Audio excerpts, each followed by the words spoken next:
1 November Narsingdi জেলার রায়পুরা থানার চরসবুদ্দি গ্রামে জমিকে কেন্দ্র করে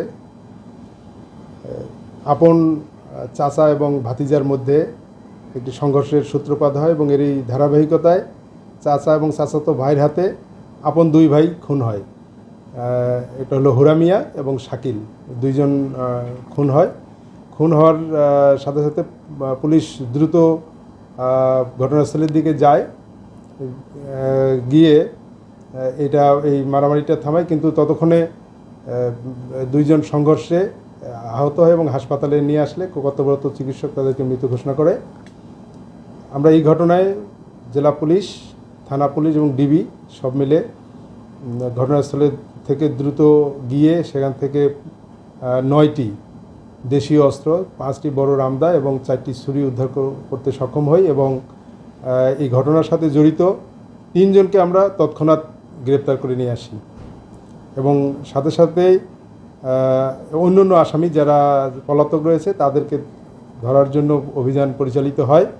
এর মধ্যে ওই দিনেই নিহত শাকিলের মা বাদী হয়ে জোসনা বেগম বাদী হয়ে একটি এজাহার দায়ের করেন। 9 জনকে আসামি করে একটি এজাহার দায়ের করেছেন। গতকালকে এই হত্যাকাণ্ডের অন্যতম মূল আসামি আউয়াল মিয়ার ছেলে শিপন ডিবি পুলিশের হাতে গ্রেপ্তার হয়েছে। অন্যান্য আসামি গ্রেপ্তারের জন্য আমাদের অভিযান অব্যাহত আছে। আমাদের কথা হলো যে এই হত্যাকাণ্ডের সঙ্গে যে জড়িত থাকুক তাদেরকে আমরা আইনের আওতায় নিয়ে আসবো।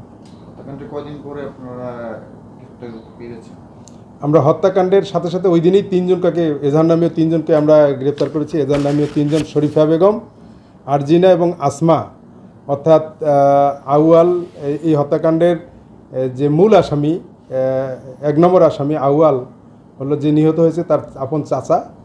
এই আপন চাচা আউয়ালের স্ত্রী শরীফা বেগম এবং তার আউয়ালের 2 মেয়ে আরজিনা এবং আসমাকে আমরা ওই দিনই গ্রেপ্তার করেছি, ঘটনাস্থল থেকেই গ্রেপ্তার করতে পেরেছি। এবং হত্যাকাণ্ডে যে দেশীয় অস্ত্রগুলো ব্যবহার হয়েছে, দেশীয় অস্ত্র অর্থাৎ বড় রামদা 5টি এবং 4টি ছোরা আমরা সেদিনই উদ্ধার করেছি।